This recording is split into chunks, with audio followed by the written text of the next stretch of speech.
I'm Tasman. I'm an industrial designer who's been focusing on projects to do with... That's all right. Yeah. Yeah, so positive social outcomes pretty much. I'm only very new to the aged care world. I'm going to talk about a project I was only involved with for a week, so it's in no way as detailed and thought out as the other stuff we've seen tonight. But it's, yeah, on behalf of JP, who started the HIMA Foundation here in Australia, which is sort of clown doctoring, and he was a sort of pioneer of that here in Australia. And now he's moved on to the Play Up program, which is sort of applying similar principles in dementia care homes.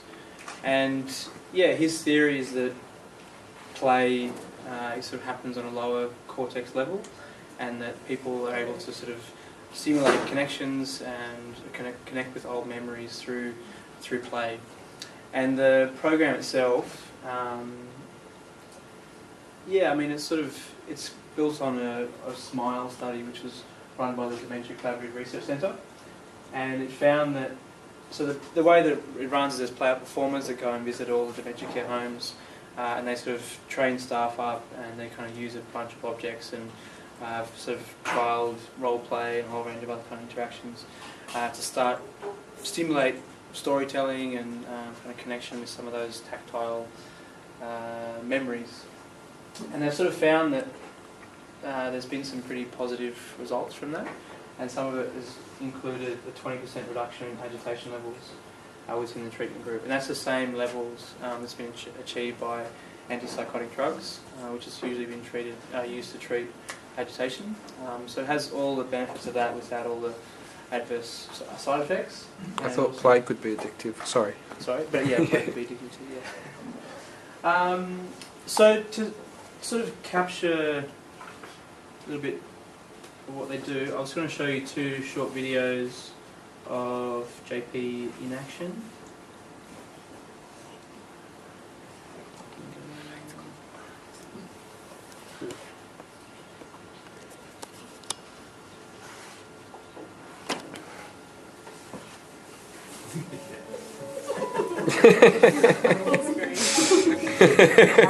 In Australia, there are over 250,000 people with dementia. That's not what you said. When you go into residential aged care, your life changes significantly in that you no longer have a lot of control of your life, what you do, your routine, what you eat, all those things. And I think traditionally people kind of went in there to die. They didn't really go in there to live. Chemotherapy is a way of letting people live while they're in residential aged care. I believe too that a lot of people just say, well, once you've got dementia, life's over. Well, life is not over. Life is meant to be lived.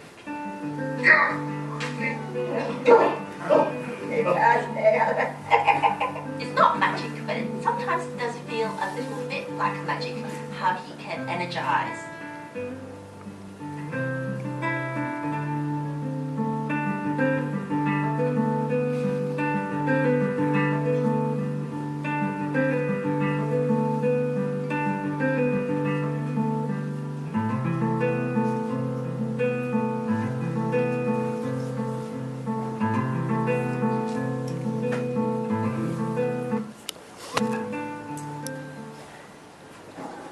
So the next stage after running the program is that JP approached me and said that we needed some more props, some toys to help sort of fill out this interaction.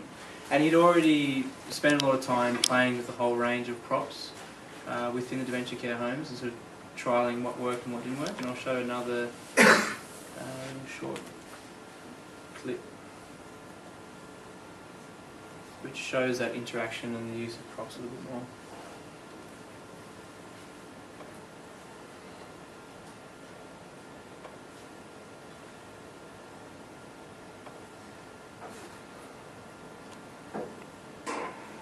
Seeing it was Australia Day, do I look like Captain Arthur Phillip?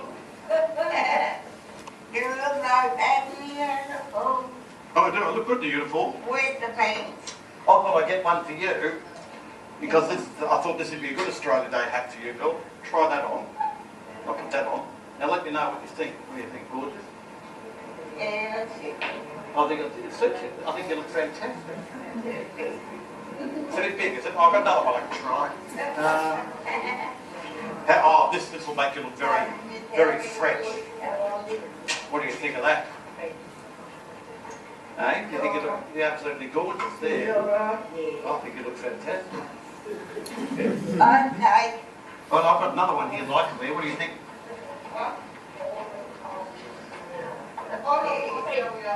They going good?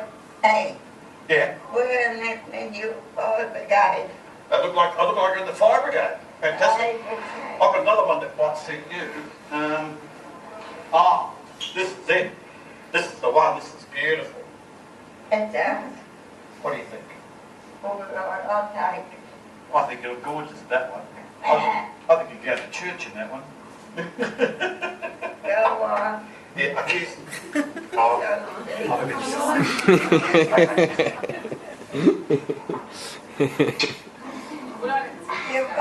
You've got what it takes, but you should use it. I've got what it takes, but I should use it.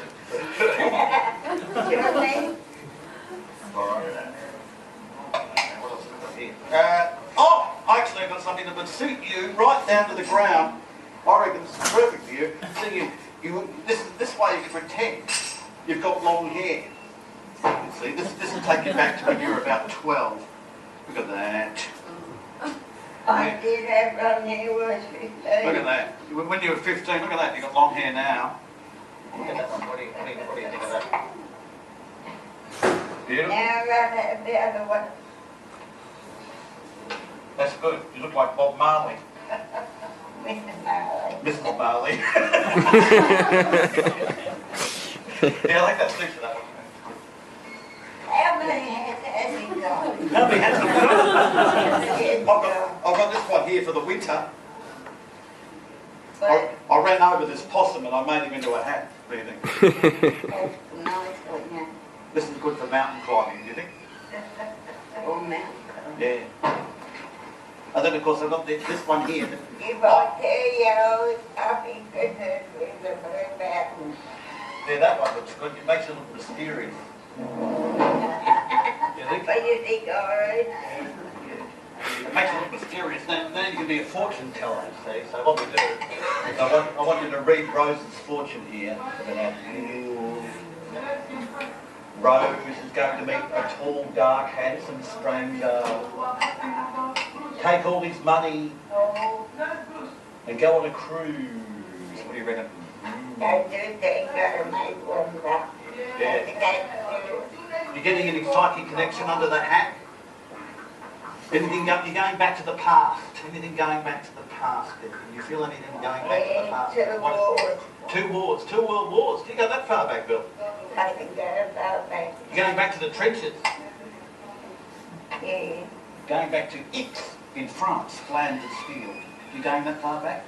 You got any uncles who went to France during the First World War? No. Did your dad? What about your dad? There was a mountain. Dad was a milkman. Oh yeah, I can see that. I can see the draft horses. Oh yeah. Did he deliver milk by draft horse? No, boy, car. Oh my God.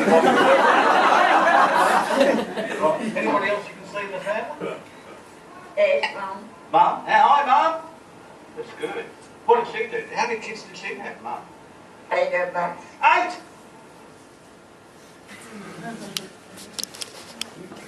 So yeah, you can see the wonderful, playful interaction that he has and the ability to kind of create this beautiful interaction of storytelling. So yeah, JP is an old friend of mine. He's a family friend, and it was we wanted to work together for a long time. So he came and said, "Hey, can you make some toys for me?" And I've sort of wanted to make a lot, and I recently kind of joined an artist collective over at Marrickville, and I've got capacity to connect with a whole range of creative people. So I decided to run a workshop instead and try to pull in as many people as I can and try to kind of create a whole bunch of stuff that we wanted to sort of play with. And that was sort of the process of it was kind of hard to sort of co-design with the people in dementia care homes, and also it was a short project for me. So we sort of decided to, JP had already spent a lot of time testing things out and talking to people who had a lot of sort of knowledge in that area. And the idea was then we'd create a few prototypes, which we then go and test in homes, to sort of use that to then perhaps develop a range after that. So yeah, so we started. I put the call out to as many people as I could, and then we sort of had a look at some of the existing toys that were available for dementia care, and we sort of noticed that a lot of them were appealing to the same sorts of sensory functions and interactions as child toys, sort of tactile stuff and push and response, action response kind of thing. But a lot of them actually looked like child's toys, and a lot of them were actually quite obviously repurposed child's toys, which we sort of felt was a little bit demoralising and also really not that interesting. So there was a few different things we wanted to do. We wanted to also sort of play up to this idea of fantasy and storytelling, but then also try to capture some of those simple sensory interactions, but in aesthetics and materials and tactile elements that were more interesting and also a bit more nostalgic and might be linked to past memory. So we started off with the performance night, and JP and I performed a trick that he taught me when I was 8 years old, juggling together. And then we had a whole multi-generational performance night, which went from Pebble, who's 5 years old, sort of playing along with her parents in the alleyway, right up to a 92-year-old sea shanty singer, which was awesome. And he was quite heavy into dementia himself. He was a friend who lives there, her grandfather, and yeah, it was for her. She said that song was the sea shanty was the way that he connected with his memory. And it was really amazing to sort of see him. And then so that was an information briefing night. So we had all the performances, and then we also had a bit of discussion around ageing and how it impacts on memory loss and creativity.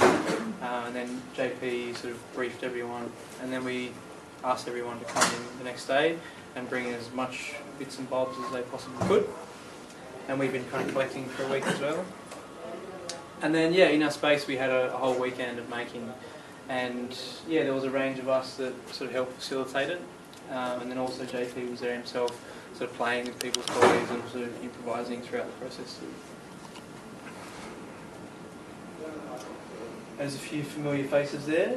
Craig and Matt also came and joined the Mad Lab, and we took apart a whole range of baby toys and took the circuits out and resoldered them to the new circuits, and then JP sort of found a bunch of old boxes and suitcases which we created dioramas in, and then in the front room we had people sewing soft toys as well, and it was really fun, and it was an amazing kind of opportunity to have that conversation, that ongoing conversation for a whole weekend whilst we were making them all with JP.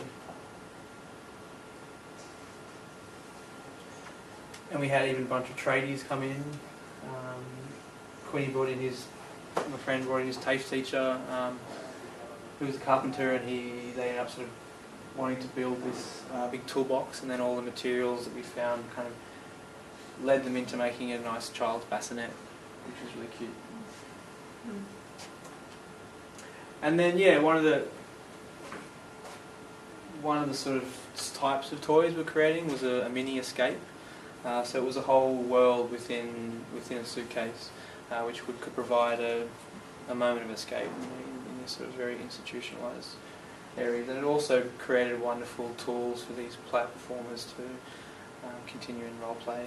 And each of them sort of had a scene that had a range of different tools which you could pull out and kind of interact with, which were all kind of themed within that holiday escape. So we had kind of farm scenes and seaside themes and things like that. And then the other thing which we created, which I brought in, was really working on that kind of action response, role play, tactile kind of sensory world. And so it was a whole communications box. And we sort of thought, JP found this beautiful box at a garage sale, which is what he said started the whole idea for him. And so we've kind of themed different sides, different things. We've got an old telephone exchange.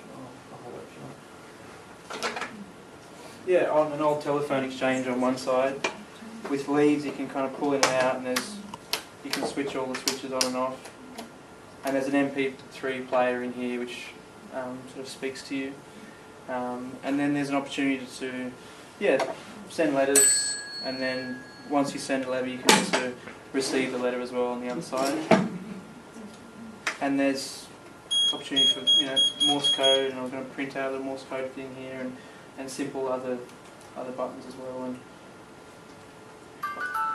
opportunity to kind of just play. So the idea was that you could situate this up on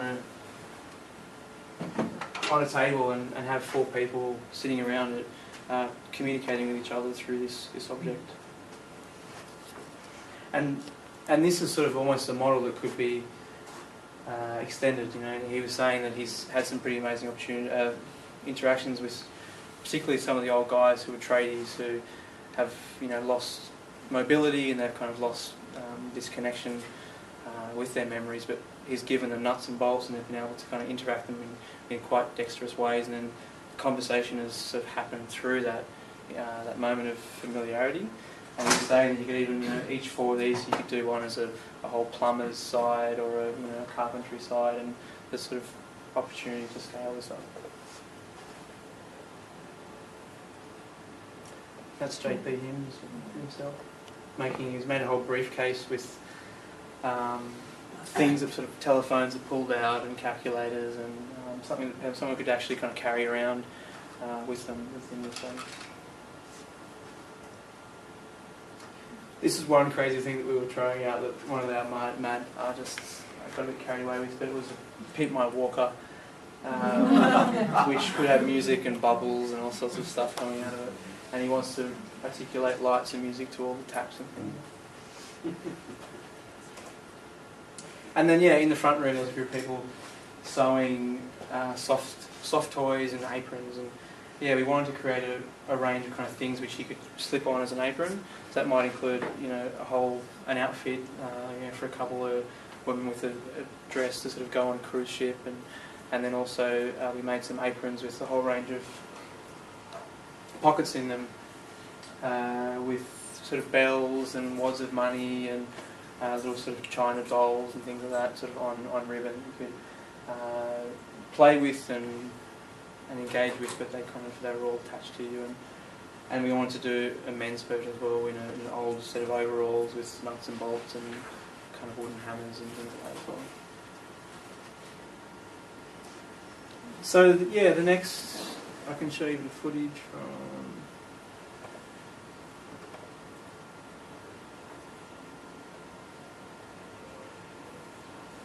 So the next stage is Tyler's making a short documentary about it.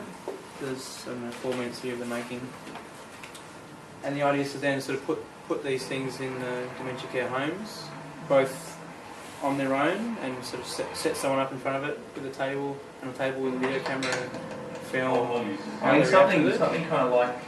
And then also in assistance with a performer. To set up like a little. Actually, this box over here.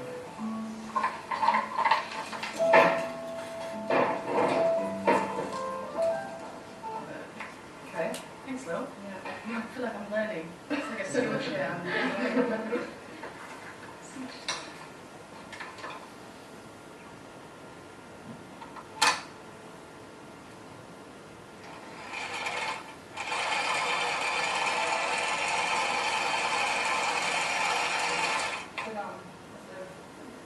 Ideas of what?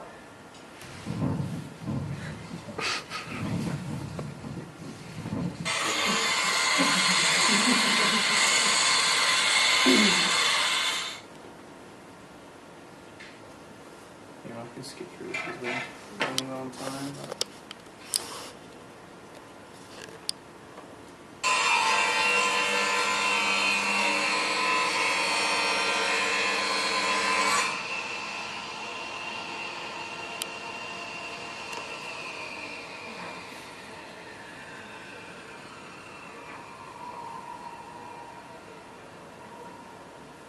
Be a pool table and briefcase. This is getting very close to completion, and it's quite an exciting device, this pyramid shape. It's got a lot of worlds in it, and you've got a fantastic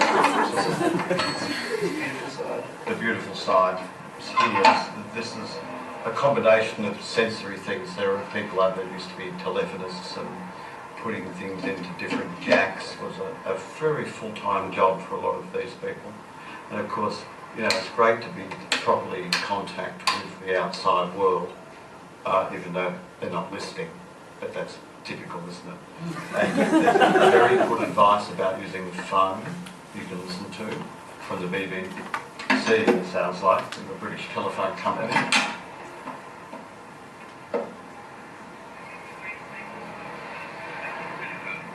First, make sure that you know the number you mean to dial. Then lift the receiver and listen for the dialing tone. And this is a bit of a seaside theme. What's fabulous about this is that it rocks and